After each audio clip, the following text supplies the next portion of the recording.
Assalamualaikum warahmatullahi wabarakatuh. Halo semuanya, perkenalkan nama saya Reda Infaisani, mahasiswa program studi hukum tata negara semester 3 di Universitas Islam Negeri Muhammad Yunus Batu Sangkar.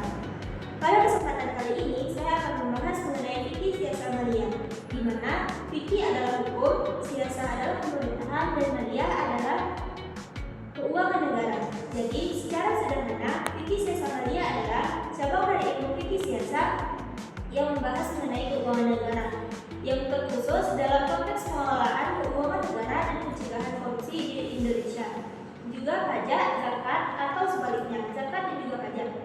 Kemudian, ilmu ini juga menjelaskan bagaimana suatu pemerintahan mengatur, mengelola, dan mendistribusikan kekayaan publik serta kebijakan ekonomi berdasarkan prinsip-prinsip syariat Islam.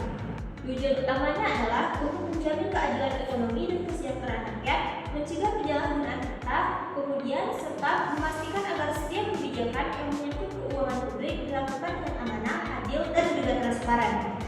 Dalam pandangan Islam sendiri, segala bentuk kekayaan negara bukanlah milik penguasa, tetapi amanah dari Allah Subhanahu wa Ta'ala yang harus digunakan untuk kemaslahatan umat. Tujuan dan prinsip utamanya yaitu keadilan, ini memastikan bahwa pengelolaan harta publik tidak menimbulkan kesenjangan sosial. Yang kedua yaitu amanah, bahwa setiap pejabat publik wajib menjaga keuangan negara dengan tanggung jawab penuh. Yang ketiga yaitu transparansi dan akuntabilitas, agar masyarakat mengetahui arah penggunaan harta negara.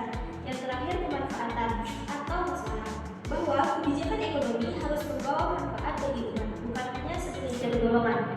Prinsip-prinsip ini sesuai dengan Quran Surah Al-Baqarah ayat 188 yang berbunyi, Bismillahirrahmanirrahim, wala ta'kulu amwalakum bainakum bil batili wa tudlu biha ilal hukami litakulu fariqam manna amwalin nasi bil ismi wa antum ta'lamun, yang artinya, dan janganlah kamu memakan harta samamu dengan cara yang batil, dan janganlah kamu membawa urusan harta itu kepada hakim agar kamu dapat memakan sebagian dari harta orang lain dengan cara dosa, padahal kamu mengetahui.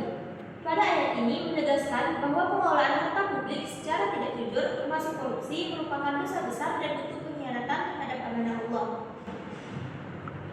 Contoh kasus di Indonesia sendiri hanya terdapat teorinya saja, sebagai praktik tidak sesuai dengan teori yang dijelaskan. Contohnya yang pertama yaitu korupsi dana sosial atau bansos pada tahun 2020 sampai 2021. Dalam perspektif siasa maliyah, tindakan korupsi ini termasuk gulul atau pengkhianatan terhadap amanah harta publik. Yang kedua, pengelolaan pajak dan juga zakat. Prinsip siasa maliyah memenuhi agar pengelolaan pajak dilakukan. Selain itu, contoh kasus ini juga dapat kita lihat realitasnya di Indonesia. Masih banyak persoalan yang mencerminkan belum diterapkannya prinsip-prinsip fikih siasa maliyah. Salah satu contohnya ya tadi, korupsi dana sosial besar pada tahun 2020-2021. Dalam perspektif fikih siasa maliyah, tindakan korupsi termasuk pengkhianatan terhadap amanah publik karena dana yang seharusnya digunakan untuk kesejahteraan rakyat malah disalahgunakan untuk kepentingan pribadi. Pembuatan ini jelas bertentangan dengan prinsip keadilan, amanah, dan kemaslahatan umat tadi. Selain itu, pengelolaan pajak dan zakat di Indonesia juga seringkali belum dilakukan secara adil dan proporsional. Padahal, jika prinsip-prinsip siasa maliyah diterapkan dengan benar, pajak dan zakat bisa menjadi instrumen yang sangat efektif untuk mengurangi kesenjangan sosial dan meningkatkan kesejahteraan umat. Penerapannya dalam kehidupan bernegara juga dapat kita lihat dalam pelaksanaan utama prinsip-prinsip tersebut. Artinya, pemerintahan wajib menegakkan hukum dengan tegas terhadap pelaku korupsi, memperbaiki sistem keuangan agar lebih transparan, dan memastikan setiap rupiah dari kekayaan negara digunakan untuk kepentingan rakyat. Dalam hadis yang diriwayatkan oleh Imam Muslim yang berbunyi, An Abi Humaidah Sa'adi qala ista'mala Rasulullah sallallahu alaihi wasallam rajulan ala sadaqati falamma qadima qala hadza lakum wa hadza ahli faqala fahiya khalsata fi baiti abika wa ummika fanazarta ay yahdalaka amlan, yang artinya Rasulullah sallallahu alaihi wasallam mengangkat seseorang untuk zakat. Lalu orang itu berkata, ini untuk kalian dan ini hadiah untukku. Rasulullah Shallallahu Alaihi Wasallam bersabda, mengapa engkau tidak duduk saja di rumah? Ayah dan ibu apakah engkau akan diberi hadiah atau tidak. Hadis ini menegaskan bahwa pegawai publik dilarang menerima keuntungan pribadi dari jabatan. Karena itu termasuk pengkhianatan terhadap amanah negara.